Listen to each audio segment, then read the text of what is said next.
Perencanaan Roichi memang agak buram. Randy sama sekali tidak bisa melihat ambisi Roichi dari sini.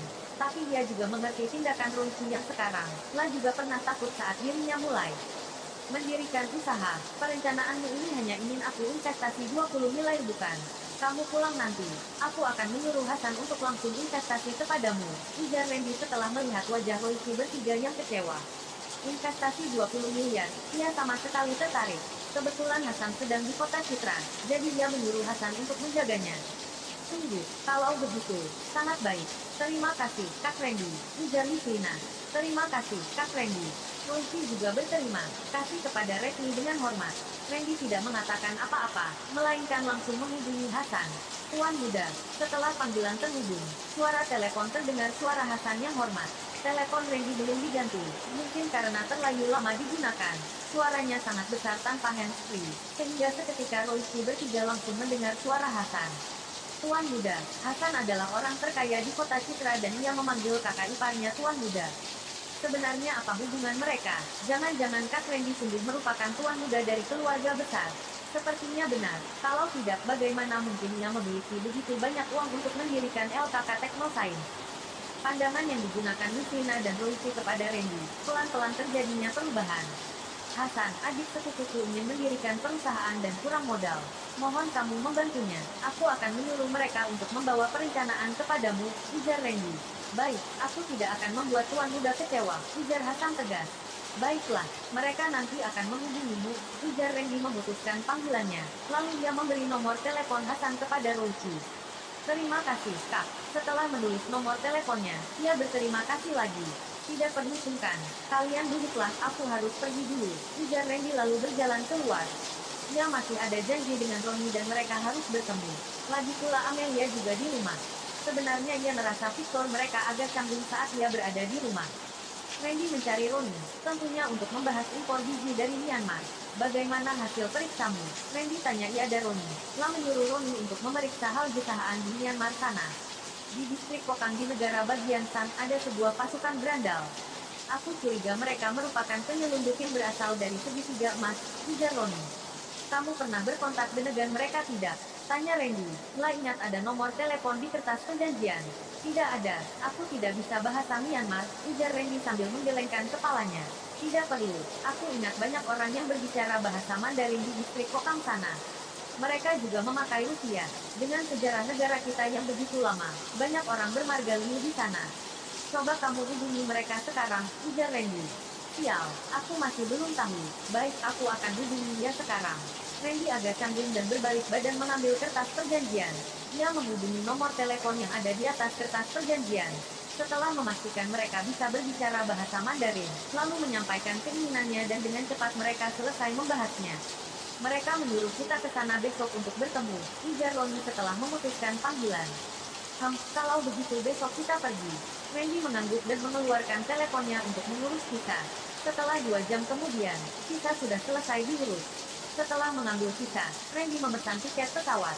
Kota Yugoda tidak ada pesawat yang menuju Kokang, hanya bisa tiba di ibu kota Myanmar alias naik Lidau, lalu naik mobil ke distrik Kokang. Hari kedua pukul 2 sore, Randy dan Roni berdua tiba di Naikidao, lalu menyewa mobil, langsung menuju distrik Kokang. Naikidao menuju distrik Kokang membutuhkan 2 jam lebih, maka mereka akan tiba pukul 4 sore ini. Distrik Kokang merupakan distrik kecil di negara bagian San. Ekonomi di sana juga terhitung sangat maju di Myanmar. Distrik Kokang sangat aman di pagi hari, tapi kalau di malam hari, distrik ini memiliki panggilan kota kematian. Karena kekuasaan gelap di sini sangatlah kejam, bahkan ada yang langsung menjadi sekumpul perampok.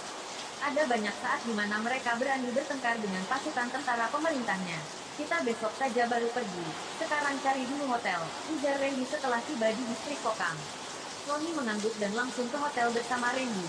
Di sini memang persis dengan apa yang dikatakan Randy. Semua orang di sini hampir bisa bahasa Mandarin, bahkan beberapa gedung dan iklan menggunakan bahasa Mandarin. Ini membuat kedua orang ini lebih baik. Setelah mereka berdua selesai pesan hotel, lalu mereka keluar untuk makan. Restoran di sini banyak yang persis dengan restoran di negara mereka. Mereka sama sekali tidak merasa berada di luar negeri, melainkan negara mereka sendiri. Maaf Pak, pertandingan di arena bawah tanah bentar lagi akan dimulai. Apakah kalian tertarik untuk menontonnya? Saat kedua orang ini sedang pesan makanan, seorang pelayan cantik membawa selembar brosur kepada Randy mereka. Brosur itu terdapat dua petinju yang terlihat sangat garang. Arena bawah tanah. Roni mengangkat alisnya. Di kota Yugoda juga ada arena bawah tanah, tapi hanya beberapa orang yang datang berpura-pura. Ada juga arena bawah tanah yang lain, merupakan tempat di mana kekuasaan gelap mendapatkan uang secara kejam. Ia pernah main beberapa kali, tapi tidak tertarik, lalu ia tidak pernah pergi lagi. Iya, acara terakhir malam ini adalah Patrick Xiao yang berasal dari China dan Hao yang berasal dari Thailand. Patrick dan Hao tidak pernah mengalami kekalahan sebelum hari ini. Harga tiket masuk sangatlah murah, hanya perlu 2 juta untuk membayar ruang VIP, ujar wanita cantik itu sambil menatap Randy mereka. Pesankan ruangan untuk kita. Randy mengangguk, lagi pula ia juga akan bosan pulang nanti. Kebetulan hari ini bisa menghabiskan waktu. Ujar Randy sambil mengeluarkan 2 juta untuk pelayan cantik itu. Terima kasih, Pak. Aku segera pesankan ruangan untukmu. Mata pelayan cantik itu bersinar dan langsung mengambil uang keluar. Aku pernah melihat Patrick Xiao itu. Ia adalah raja tinju pertama di kota Yugoda. Aku tidak sangka kalau ia datang ke Myanmar, ujar Roni. Bagaimana dengan kemampuannya? Randy mengangguk dan asal bertanya. Meskipun ia pergi untuk menghabiskan waktu, tapi ia juga tidak ingin menyaksikan pertandingan yang sembarangan. Biasa saja, kalau ia tidak semakin baik beberapa tahun ini, ia bukanlah musuhku, ujar Roni. Kalau begitu, ia juga termasuk baik. Randy mengangguk, kemampuan Roni memang sangat baik. Maksud Roni, Patrick 10 tahun yang lalu mungkin sebanding dengan kemampuannya. Pak, ini tiket kalian. Bawalah tiket ini, nanti ada orang yang membawa kalian ke ruangan. Tak lama kemudian, pelayan cantik itu membawakan 2 lembar tiket kepada Randy mereka. Randy menerima tiketnya dan melirik sekilas, lalu meletakkannya di meja lagi. Tak lama kemudian, makanannya juga dihidangkan. Setelah selesai makan, mereka melihat waktu pertandingan sebentar lagi akan dimulai dan langsung naik taksi berangkat menuju ke sana. 294. Rumah besar organisasi Black Dragon. Jenderal Jordan, mereka berdua akan datang negosiasi dengan kalian. Kalau kamu membunuh mereka berdua, keluargaku akan memberikan 200 miliar untukmu, ujar Ariel sambil mengeluarkan 2 lembar foto ke hadapan Jordan, bos besar organisasi Black Dragon. Organisasi Black Dragon merupakan pengusaha perantara yang akan bekerja sama dengan Randy dan Roni, juga merupakan organisasi di distrik Kokang. Awalnya mereka bekerja sama dengan keluarga Zuo, tapi siapa sangka keluarga Zuo mengalahkan perjanjian mereka. Tapi mereka juga tidak peduli. Hal yang mereka peduli adalah siapa yang mengeluarkan uang lebih banyak, maka mereka akan bekerja sama dengan orang itu. Jordan memakai setelan tentara, di bahunya terdapat tanda kepangkatan militer. Tentunya itu adalah hasil buatannya. Bagi pemerintah, mereka hanyalah pasukan berandal. Ia mengambil foto dan meletakkan foto kembali di meja, lalu mengeluarkan sebatang rokok cerutu dan dinyalakan. Ia berkata setelah menghisap rokok, mereka bisa merebut perjanjian dengan keluargamu, berarti kemampuannya lebih hebat dari keluargamu. Ariel tersenyum tipis dan berkata, keluargaku merupakan salah satu dari 4 keluarga besar, memiliki dasar yang kuat, lah hanyalah pengusaha kaya, bagaimana bisa dibanding dengan keluargaku. Perjanjian jatuh di tangannya hanyalah kesalahan kecil, sedangkan keluargaku tidak menyerangnya karena anak itu dan Nicholas ada hubungan. Kalau tidak, ia sudah mati sekarang. Ariel tidak bodoh. Kalau ia sekarang memberitahu Randy sangat kuat dan mengakui mereka bukanlah musuh Randy, Jordan pasti akan meminta banyak uang kepadanya. Ini merupakan salah satu cara negosiasi. Jordan pintar dan ia juga tidak bodoh. Haha, baik, aku percaya lagi kepadamu kali ini. Tapi aku ada sebuah syarat, ujar Jordan sambil tertawa. Ia tidak tahu Randy, tapi ia tahu jelas kemampuan dan keberadaan keluarga Zuo di kota Yugoda. Lagi pula analisa Ariel juga sama sekali tidak salah. Silahkan, Jenderal Jordan memberitahu. Ariel mengangguk. Selain 200 miliar, ia tahu ingin menyuruh Jordan untuk membunuh Randy dan Roni, juga harus membutuhkan bayaran yang lain. Tapi kalau kali ini bisa membunuh Randy dan Roni, mau ia harus membayar 200 miliar lagi, ia juga merasa berguna. Harga biji untuk kalian naik 20%, ujar Jordan sambil tersenyum tipis. Ariel berkerut alis pelan, ditambah 20% yang kemarin, maka keuntungan mereka akan berkurang 20%. Ini bukanlah nilai yang kecil dan ini harus dihitung dalam miliar. Jenderal Jordan terlalu kejam seperti ini.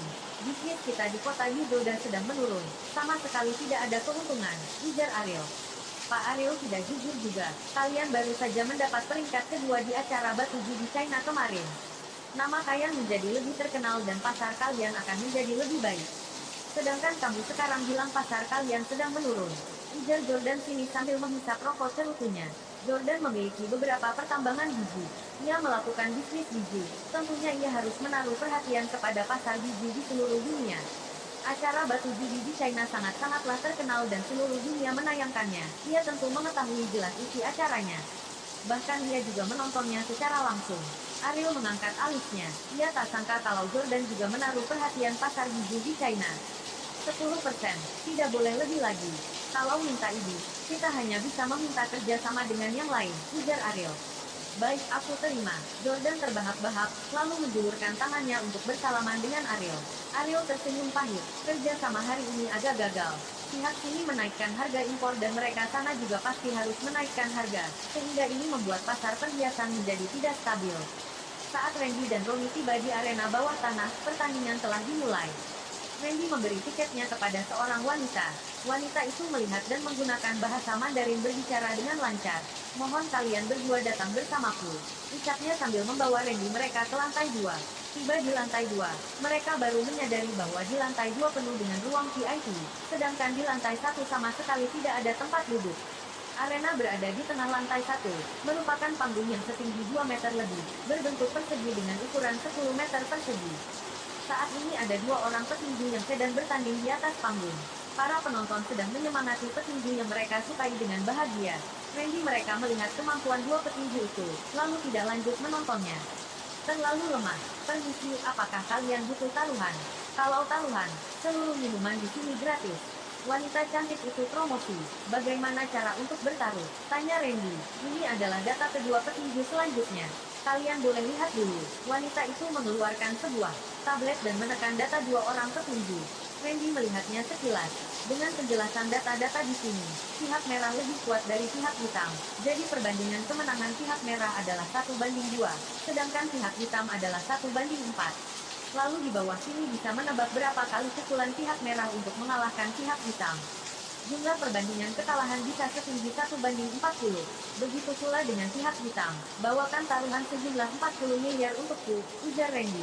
40 miliar. Wanita itu agak terkejut. Meskipun orang yang datang berjudi di sini sangat banyak dan sebagian besar adalah pengusaha besar, tapi biasanya mereka hanya bertaruh dari puluhan juta hingga ratusan juta. Ia baru pertama kali melihat yang seperti Randy, sekali menghabiskan puluhan miliar. Iya, Randy mengangguk. Baik Pak, mohon ditunggu. Pelanggan besar seperti ini, tentu ia harus menghormatinya. Wanita itu dengan cepat membawakan mesin EDC. Di belakangnya terdapat seorang pemuda yang membawa nampan. Di dalam nampan itu terdapat taruhan yang terletak di atas meja. Pak, ini adalah taruhan yang Anda inginkan. Mohon Anda gesek kartunya. Wanita itu dengan sopan memberi mesin EDC kepada Randy. Randy melihat di nampan itu ada 200 miliar, lalu langsung membayarnya. Semoga taruhan kalian menang, Pak, ujar wanita itu lalu memberikan mesin EDC kepada pemudanya. Sedangkan ia berdiri di belakang Randy dengan hormat sambil membawa tablet. Dengan cepat, para pelayang membawakan minuman. Ada sebotol anggur, entah itu asli atau palsu. Tapi Randy langsung mengetahui bir itu palsu setelah ia cium, karena bir itu telah dicampur dengan air. Tapi kalau kamu ingin mendapat yang asli di tempat seperti ini, kecuali kamu harus kenal dengan manajer ataupun pemiliknya. Kalau tidak kamu pasti belum tentu dapat. Pak, masih ada 10 menit lagi. Maaf, bagaimana Anda ingin membelinya? Ujar wanita itu kepada Randy setelah pertandingan di panggung sana selesai. Tidak buru-buru, tunggu mereka keluar saja baru beli, ujar Randy. Pak, setelah petinju keluar, Anda tidak boleh membeli lagi. Ini adalah peraturan dari perusahaan kita, ucap wanita itu merasa bersalah. Randy mengangkat alisnya dan menoleh ke arah Ronnie berkata, kalau gitu, kamu saja yang main. Awalnya ia ingin menunggu petinjunya keluar terlebih dahulu, setidaknya ia bisa mengetahui kemampuan petinju mana yang lebih hebat. Kalau pihak mereka ada peraturan ini, maka ia seketika juga kehilangan ketertarikannya. 295. Kalau begini, aku juga hanya bisa menebak, ujar Ronnie.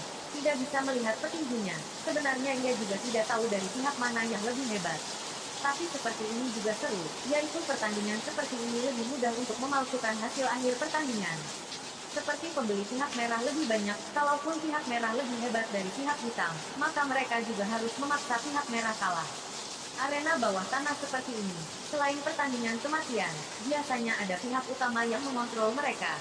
Ada lagi satu keadaan di mana kedua pihak menghabiskan banyak uang dan pihak satunya langsung membeli nyawa petinju itu, atau mengancam petinju itu. Kalaupun mati, ia juga harus kalah. Tentu keadaan seperti itu jarang ditemukan. Biasanya arena tinju hanyalah permainan kecil dan permainan besar hanya dimainkan oleh bos besar.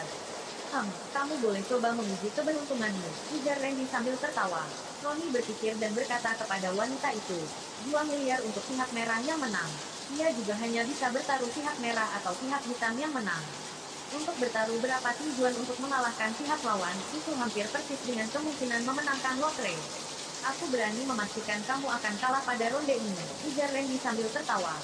Mengapa? Roni mengangkat alisnya, tidak percaya bahwa Randy bisa menebak kejanggalan di dalam ini. Aku lihat di bawah sana tidak ada yang bertaruh begitu banyak, biasanya hanya 240 juta, bahkan tidak melebihi 100 juta. Sedangkan di lantai 2, juga hanya bertaruh 200 juta lebih dan kamu langsung bertaruh 2 miliar. Ini menimbulkan kemenangan pihak merah lebih banyak, ujar Randy sambil tertawa. Roni juga ikut tertawa dan berkata, aku hanya ingin melihat apakah mereka yang mengontrolnya. La tentu juga mengetahui keadaan ini. Ia langsung bertaruh 2 miliar dikarenakan ia ingin mengetahui apakah arena ini juga melakukan kecurangan seperti itu. Wanita itu memasang keterkejutan setelah mendengar percakapan mereka berdua. Ia tak sangka kalau mereka berdua hebat dalam ini. 10 menit berlalu dengan cepat, dua petinju juga sudah berada di atas panggung. Randy dan Roni menilai petinjunya dan menganggukkan kepala mereka. Pihak merah memang terlihat lebih kuat, ujar Roni.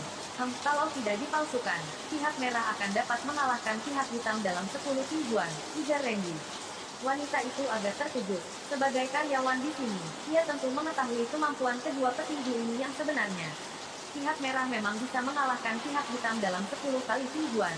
Ia menatap Randy terkejut, tapi pertandingan tidak berlangsung dengan yang mereka pikirkan. Pihak merah tidak hanya tidak dapat mengalahkan pihak hitam dalam 10 kali tinjuan, bahkan setelah 10 tinjuan, mereka mulai berpura-pura susah mengalahkan pihak hitam. Lalu setelah 30 kali tinjuan, pihak merah terkalahkan oleh pihak hitam. Orang-orang yang terus menyemangati pihak merah menjadi sangat kesal dan memarahi pihak merah, bahkan ada orang yang bilang mereka melakukan kecurangan. Sedangkan orang-orang yang membeli pihak hitam sangatlah bahagia. Randy dan Roni tertawa, seketika tidak merasa seru. Sayang sekali untuk ronde kali ini. Selanjutnya adalah, wanita itu berpura-pura tidak mengetahui Randy. Mereka telah mengetahui permainan arena tinju mereka dan mulai promosi Yagi. Kali ini kita bertaruh 4 miliar untuk pihak merah, ujar Roni. Kedua petinju dari ronde tadi, pihak merah masih lebih hebat dari pihak hitam. Perbandingan kerugian adalah 1:2.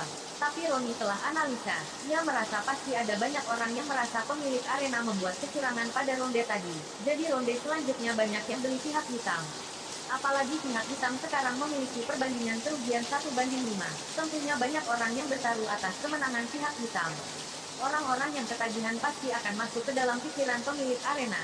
Jadi Roni merasa pemilik arena pasti akan menang, kalaupun ia bertaruh 4 miliar.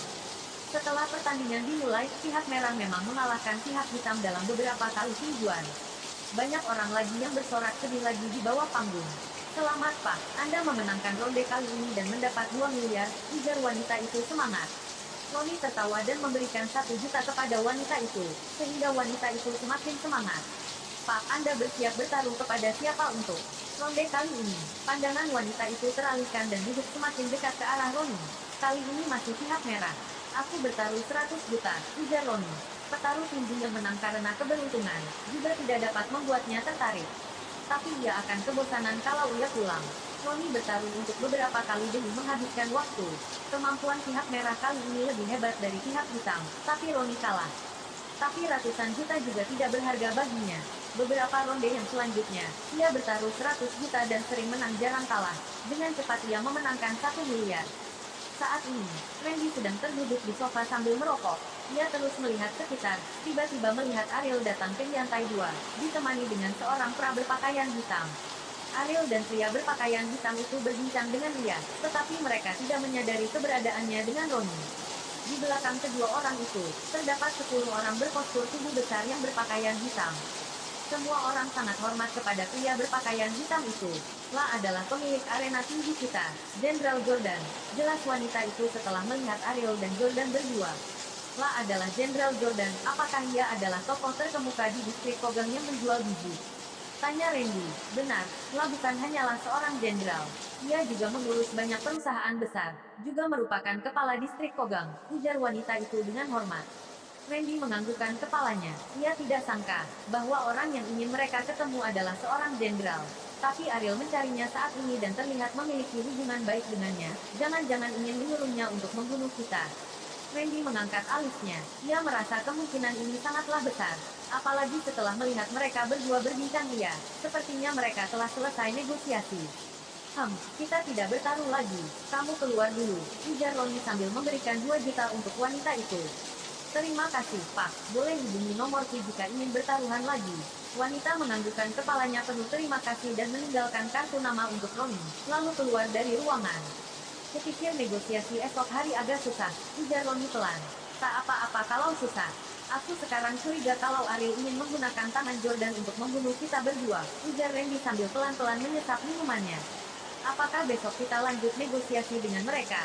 Jordan itu terlihat jelas bahwa ia adalah bos besar distrik Kogang dan menyebut dirinya sebagai jenderal. Kurasa ia pasti memiliki banyak bawahan, ujar Ronnie sambil melirik ke arah Jordan yang berada di ruangan lain. Meskipun kemampuan bela diri mereka cukup baik, tapi pihak lawan mereka pasti memiliki pistol. Apalagi kalau jumlah pihak lawan lebih banyak. Setelah mereka pergi ke wilayah Jordan, mungkin saja belum tentu bisa keluar.